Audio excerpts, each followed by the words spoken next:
we are now looking at what's happening in Mpumalanga and in Limpopo. That's, of course, where the floods have devastated parts of those two provinces. In fact, let's show you these visuals as we've been monitoring and tracking President Cyril Ramaphosa, who was expected to visit Limpopo. We do believe that he may have landed a short while ago, and we'll take you there as well to our reporter, Katlego Nyoni, who's monitoring all of those developments for us. You will recall, of course, we took you to those scenes where Katlego Nyoni was, where a 4-year-old boy was amongst or is amongst those that are still missing. And that's the family of Siyanda Baloyi, devastated that the young boy was swept away by strong currents at Mbaula village earlier today. We took you live there earlier where he was speaking to the family of the young boy.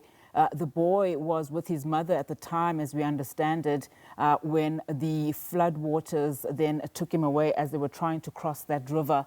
The mother has been rescued and rushed to a hospital in Phalaborwa, and that's where she is. And the search for the missing young boy is still continuing. And those are live visuals there for you. We see, of course, the Premier of the province, Bobi Ramathuba, who earlier on was accompanied by disaster management teams when they were assessing various municipalities, including Makhado municipality, where various houses in low-lying areas had been submerged due to those floods. Now, of course, we know the South African Weather Service has increased or elevated the level warning of the floods in the area. They had earlier indicated that it was a level 6. That was on Sunday. It then escalated its warning to a level 10, which is the highest alert for disruptive and persistent rainfall in parts of Limpopo. Of course, we're seeing, of course, those visuals. We understand those are courtesy of the Office of the Premier. The President actually issued a statement ahead of that trip to Limpopo. The statement was issued by the presidency saying that he will visit flood-stricken parts of the province to assess just the extent of the damage and the response of government. I mean, some of the stories that we're hearing is that there are still missing people who had tried to cross some of those rivers. We understand, of course, by various reports that dozens of people have died in these two provinces since December of last year to date, given the heavy and persistent rainfalls that have been peltering parts of Limpopo province. Some of the pictures, in fact, that we will show you on the screen now that we have houses submerged in water, lodges also completely gutted by the floods. I mean, we understand a house, a 9-bedroom house. We've got those visuals. We'll put them up there as soon as we can. Also destroyed, completely destroyed, 9-bedroom house that has 10 family members who live in it. They were in the house at the time.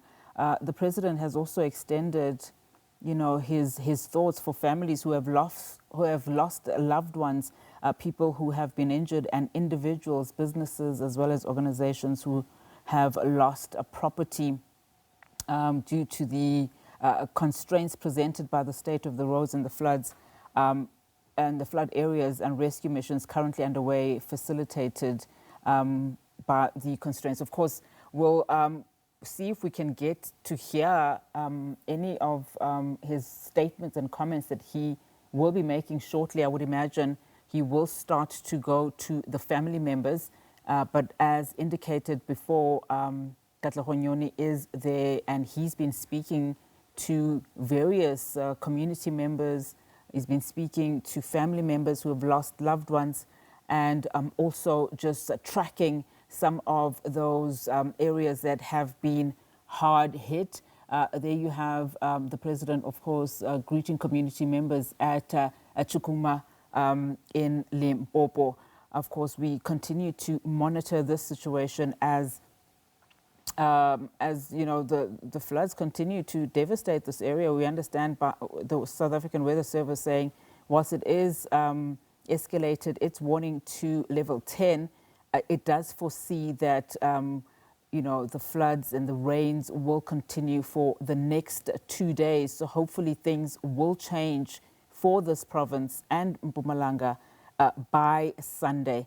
It has also come as reports say that of the dozens of people that have been reportedly killed or missing in these floods, some of them are children as young as 2 years old who have died as a result of these floods. In Limpopo, emergency services also have, you know, been reinforced on the ground. There you have it. Those are some of the pictures that we have for you. That is a particular lodge that has been completely submerged in water. Other parts, of course, of the province include the Kruger National Park. We've been reporting, of course, that Sand Parks is working with various lodges in the area as they evacuated many of the tourists that had been there. Today, Sand Parks also closing the parks for day visitors, saying that they need all their rescue teams to be concentrating on just some of the risk areas and the low-lying areas, and cannot allow day visitors, given the safety concerns. The situation, as we have been reporting, does remain precarious at this point in time, and the heavy rainfall is again expected to persist throughout today, which is Thursday and Friday, keeping that risk of widespread flooding critically high. That is why President Cyril Ramaphosa also is there to visit those affected areas, those flood-stricken areas in Limpopo, as other government officials, including in Mpumalanga, also assess the scale of the damage and its response, you know, to access remains limited to those dangerous road conditions. Flights have also been cancelled. Earlier on, we spoke to the spokesperson of Airlink, Lyndon Burns, who explained to us that they are working with various aviation authorities and monitoring those conditions, but they had to ground several flights affecting around, I think he said 2 to 3 routes, but essentially 10 flights that were affected that had to then be grounded until further notice. They're also dealing and communicating with the weather services very closely. As you would imagine, they would then be able to give them the green light in terms of when those flights can safely resume, also working with the Civil Aviation Authority in the area.